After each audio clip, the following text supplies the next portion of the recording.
2025 ଆମେ କ'ଣ ଶିଖିଲେ? ୱେଷ୍ଟ ହେଇଗଲା ନା ଟାଇମ୍ଟା, ପୁରା ୱେଷ୍ଟ।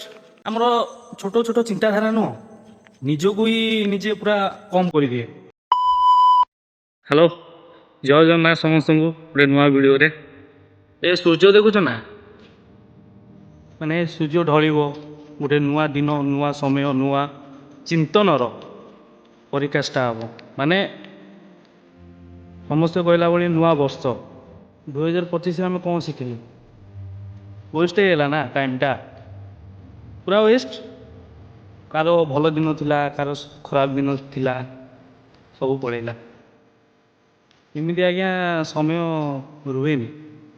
ସମୟ ସବୁବେଳେ ନିରନ୍ତର, ମାନେ ସବୁବେଳେ ଚାଲିଥାଏ। ସମୟ କାହାର ପାଇଁ ଅପେକ୍ଷା କରେନି, କାହା ପାଇଁ ରୁହେନି। ତୁମେ MP, VIP, MLA ଫେମେଲେ ହଉନା କାହିଁକି, ଯିଏ ବି ହଉନା କାହିଁକି, ପ୍ରଧାନମନ୍ତ୍ରୀ ନରେନ୍ଦ୍ର ମୋଦି ହେଲେ ବି ସମୟ ତା ପାଇଁ ରୁହେନି। ବୁଝୁଛି ନା? ଏହିପରି ଆମ ଜୀବନ ସ୍ରୋତରେ ଖାଲି ଆମେ ଭାସି ଚାଲିବା ଛଡ଼ା ଆଉ କିଛି ନୁହେଁ। ଆର ହେଲା, ତାର ହେଲା, ଇଏ ବଡ଼ ମଣିଷ ହେଲା, ସିଏ ବଡ଼ ମଣିଷ ହେଲା। ଆମର ଛୋଟ ଛୋଟ ଚିନ୍ତାଧାରା ନୁହଁ, ନିଜକୁ ହିଁ ନିଜେ ପୁରା କମ୍ କରିଦିଏ। ସେଥିପାଇଁ ସବୁବେଳେ ଭାବନାଟା ଉଚ୍ଚ ରଖ, ସବୁବେଳେ ଉଚ୍ଚ ରଖ। ଆଜି ନହେଲେ ତ କାଲି ସିଓର ସ୍ୱପ୍ନ ପୂରଣ ହେବ। ସ୍ୱପ୍ନ ପୂରଣ ହେବ ତ ହେବ। ମାଇଣ୍ଡ ସେଟ୍ ରଖ ଆଜ୍ଞା, ଯିଏ ବି ହଉ କାହିଁକି, ପୁଅ ହଉ କି ଝିଅ ହଉ, ମାଇଣ୍ଡ ସେଟ୍ ରଖ ଦେଖି ଏଇଟା ମୋତେ କରିବାର ଅଛି। ସମୟ ଆଜ୍ଞା ବହୁତ ବଳବାନ ଲୋକ। ଏଇଟା ଭାବୁଛି ସେଇଟା ମୋତେ କରିବାର ଅଛି, ଯେଉଁଟା ଗଲା ହାରି ସେଇଟା ତ ଆଜ୍ଞା ଆଉ ଫେରିବନି। ତ ଏବେ କ'ଣ କରିବା? ଏବେ କରିବା ଯାହା ଆମେ 2026 ମସିହାକୁ ଯାହା ଆମେ ସକ୍ଷମ, ପୁଣି ଥରେ ନିଜ ଲାଇଫକୁ ରିଷ୍ଟାର୍ଟ କର। ପୁଣି ଥରେ ନିଜ ବିବେକକୁ କୁହ ନା ମୁଁ ଏଇଟା କରିବି। ଏଇଟା ହିଁ ହେବ ସବୁବେଳେ ପାଇଁ।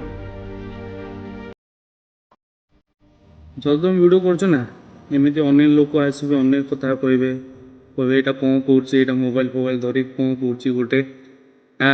ସେଇଟା ଦିମାଗରୁ ହଟେଇ ଦିଅ ଆଜ୍ଞା, ହଟେଇ ଦିଅ। ଆରେ ତୁମେ ଭିଡ଼ିଓ କରିବ, ତୁମ ମର୍ଜି, ସେଇଟା ଥୋଡ଼ି କିଏ ଦେବେ, ହଁ କି ନା? ଥୋଡ଼ି ତୁମକୁ କିଏ ଦେବେ ଖାଇବା ପାଇଁ। ଗୋଟେ କଥା କହିବି ନା, ଯଦି ବା ତୁମେ କାମ ବି ନ କର ନା, ଘରୁ ବାହାର କରିଦେବେ। ପୁଅ ପିଲାଙ୍କ ଲାଇଫ୍ ହିଁ ଏଇଆ। ଦିନକୁ ଦିନ ନିଜକୁ ଇମ୍ପ୍ରୁଭମେଣ୍ଟ କର। ସମସ୍ତଙ୍କୁ କହୁଛି, ମୋ ଯେତେକ ଭାଇ ଓ ଭଉଣୀ ଅଛନ୍ତି,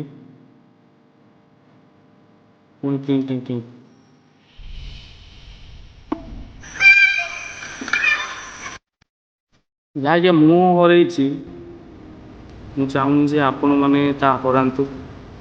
ମୁଁ ହରେଇଛି ମାନେ କ'ଣ, ଯେଉଁଟା ମୋର ହେବା କଥା, ମୁଁ ଯେଉଁଟା ଭାବେ ମୁଁ ଏଇଟା କରିବି, ସେଇଟା ହେଇକି ମୋର ହେଇନି। କାରଣ ମୋ ମାଇଣ୍ଡ ସେଟ୍ ହିଁ ଠିକ୍ ନଥାଏ। ହଁ କରିବା ତ କରିବା, ଆଜି ନହେଲେ କାଲି କରିବା, ଏହା ହିଁ ଭାବେ। ସେ କାମ ହିଁ ହୁଏନି। ଆଉ ମୁଁ ମଝିରେ ମଝିରେ କଥା ଗୁଡ଼ା ବି ଭୁଲିଯାଏ। ଲାଗି ବହୁତ ଜଣଙ୍କଠୁ ବହୁତ କଥା ଶୁଣିଛି। ମନ ଦୁଃଖ ଲାଗେ। କ'ଣ କରିବା, ମନ ଦୁଃଖ କଲେ ତ କିଛି ହେବନି ନା। ଆଗକୁ ବଢ଼ିବାର ଅଛି ଆଜ୍ଞା। ଗୋଟେ ନୂଆ ଆଶା ନେଇକି ସବୁ ନୂଆ କରିବାର ଅଛି।